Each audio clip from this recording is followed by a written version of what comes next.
இயேசுவின் நாமத்தில் உங்களை நான் கொரிந்து பட்டணத்திலிருந்து வாழ்த்துறேன். அன்பானவர்களே, நான் இப்போ இருக்கிறது கொரிந்து பட்டணத்தில் உள்ள 2 துறைமுகங்களில் ஆக பெரிய துறைமுகத்தில். இப்போ இது ஒரு பிரத்யேக துறைமுகமாகவும் மீன்பிடி துறைமுகமாகவும் இருக்குது. ஆனால் இயேசுவானவருடைய காலத்தில், பவுலடியாரனுடைய காலத்தில் இது பாரிய கப்பல்கள் போகிற ஒரு பெரிய துறைமுகமாக இருந்தது. அப்போ இந்த துறைமுகத்துக்கு வெளிநாட்டு சரக்குகள் வரும், வெளிநாட்டு பிரயாணிகள் வருவாங்க. அதனால கொரிந்து பட்டணத்துக்கு ரொம்ப வருமானம், பணம் எல்லாம் வந்துச்சு. ஆனால் இங்கே வாழ்ந்த மக்கள் அவ்வளோ பெரிய படிப்பாளிகள் கிடையாது. படிக்க வேண்டிய அவசியம் அவங்களுக்கு இருக்கல. ஏன்?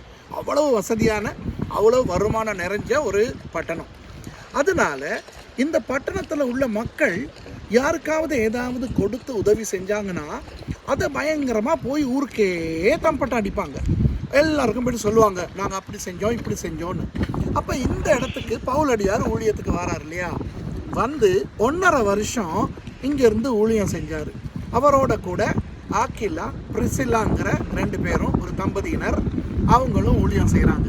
பவுலடியார் என்ன செய்கிறாரு, இங்கே உள்ள மக்கள்கிட்ட காசு வாங்காமல், உதவி வாங்காமல், தங்குற வசதி எதுவுமே பெற்றுக்கொள்ளாமல் அவர் ஆக்கிலா, பிரிசிலா அவங்களோட சேர்ந்து கூடாரம் பண்ணுறாரு. ஏன் கூடாரம் பண்ணாங்கன்னா, இந்த கொரிந்து பட்டணத்தில் நிறைய ஹோட்டல்கள் இருந்துச்சு. ரொம்ப வசதியானவங்க தங்குற ஹோட்டல், அப்புறம் நடுத்தர ஹோட்டல், அப்புறம் ரொம்ப அவ்வளோ வசதி இல்லாதவங்க தங்குற ஹோட்டல், அது போக இன்னும் தங்கும் விடுதிகள், இப்படியெல்லாம் இருந்துச்சு. அது போக இதெல்லாம் நிரம்பி வழியும் போது இந்த கப்பல்களில் வர்ற வெளிநாட்டுக்காரங்க தங்குறதுக்கு இடம் இல்லாதபடினால இங்கே கூடார வியாபாரமும் இருந்தது. அதனால கூடாரத்தை செஞ்சு விற்றா வெளிநாட்டுக்காரங்க அந்த கூடாரங்களை வாங்கி ஆங்காங்கே கூடாரம் அடித்து தங்கக்கூடிய இடங்களும் மைதானங்களும் இங்கே இருந்துச்சு. அதெல்லாம் குறைஞ்ச விலைக்கு வாடகைக்கு எடுக்கலாம். அப்படிப்பட்ட இடங்கள்ல அந்த வெளிநாட்டுக்காரங்க தங்கிட்டு போவாங்க. அதனால அன்பானவர்களே, கூடாரம் செய்கிற தொழில் இந்த கொரிந்தில் இருக்கும்போது மட்டுமே பவுலடியார் செஞ்சார். உங்களுக்கு தெரியுமா, இன்றைக்கி நிறைய பேர் என்ன நினைக்கிறாங்கன்ட்டு, பவுலடியார் தன்னுடைய ஊழிய காலம் முழுக்க கூடார தொழில் செய்தார் அப்படின்னு. இல்லவே இல்லை. வேத அறிஞர்கள் என்ன சொல்கிறாங்கன்னா, பவுலடியார் ஊழியம் செய்த காலம் கிட்டத்தட்ட 30 வருஷங்கள் அப்படின்னு. எப்படி தெரியும்? எப்படின்னா, ஸ்தேஃபான் தானே முத கல்லெறிஞ்சு கொல்லப்பட்டார். அதுக்கு சவுலாக இருந்தபோது உடந்தையாக இருந்தார். அப்புறம் சவுல் தமஸ்குக்கு போகிற வழியில் தன்னை ரட்சிக்கப்பட்டார். கடைசியில் நீரோ மன்னனுடைய ஆட்சியில் கிபி 64க்கும் 66க்கும் இடையில நீரோ மன்னன் கிறிஸ்தவங்களை போட்டு பயங்கரமாக உபத்திரவப்படுத்தினானே, அப்போ தான் பவுலடியார் தலை வெட்டி கொலை செய்யப்பட்டார்.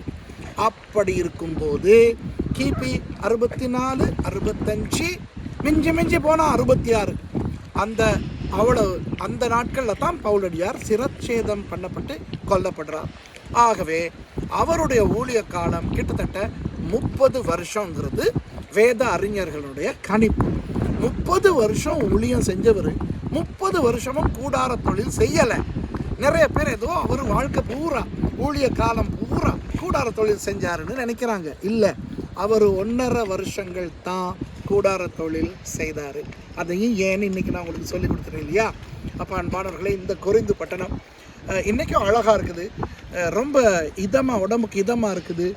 இங்கே பார்க்கும்போது எனக்கு என்ன சந்தோஷம்னா, ஆண்டவரே, இந்த மக்கள் எவ்வளவு பாவிகளாக இருந்தாலும் அவங்களையும் நேசித்து பவுலை போன்ற ரொம்ப பெரிய ஊழியர்களை இங்கே அனுப்பி அந்த மக்களுக்கு உங்களோட சுவிசேஷத்தை அறிவித்தீங்களே ஆண்டவரே, அப்படிங்கிற ஒரு நன்றி உணர்வோடு நான் இங்கே உட்கார்ந்துருக்கேன். அது மாத்திரமல்ல, பவுலடியார் மற்றும் தீமோத்தேயு, சீலா, அப்புறம் ஏன் நம்ம யோவான், அப்புறம் ஆக்கிலா, பிரிசில்லா போன்றவங்க, இவங்க எல்லாம் வாழ்ந்த இடம். உங்களுக்கு தெரியுமா, இந்த துறைமுகத்துக்கு அப்பால் இன்னொரு துறைமுகம் இருக்கும். அந்த இடத்துக்கு என்ன பேர் தெரியுமா? கெங்கிரேயா.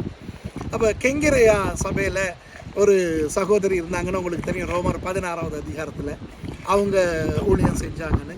ஆகவே இந்த வேத காலத்து இடங்களை இந்த கிரீஸ் நாட்டில் பார்த்து ஆண்டவருக்கு நன்றி சொல்கிற அந்த கிருபையை ஆண்டவர் எனக்கு கொடுத்தாரு. அந்த கிருபையை நான் உங்களோட வீடியோ மூலம் பகிர்ந்து கொள்கிறேன். ஆகவே அன்பானவர்களே, கொரிந்து பட்டணத்தை நேசித்த ஆண்டவர் உங்களை என்னையும் நேசிக்கிறார். எனக்கு என்ன விருப்பம், நான் கடைசியாக நான் என்ன சொல்கிறேன்னா, அவ்வளவு கெட்ட பாவிகள் நிறைஞ்ச இந்த கொரிந்து பட்டணத்தில் வாழ்ந்த அந்த கிறிஸ்தவங்களை பரிசுத்தவான்கள்னு 1 கொரிந்தியர் 1 பவுலடியார் மூலம் ஆவியானவர் அழைக்கிறார். ஆண்டவருக்கு உள்ளே நம்ம வரும்போது நம்ம எவ்வளவு பெரிய பாவிகளாக இருந்தாலும் நம்மளை ஆண்டவர் மன்னிச்சு பழைய வாழ்க்கையை மாற்றி நம்மளை புது மனுஷங்களாக தேவனுடைய பிள்ளைகளாக மாற்றுறாரு.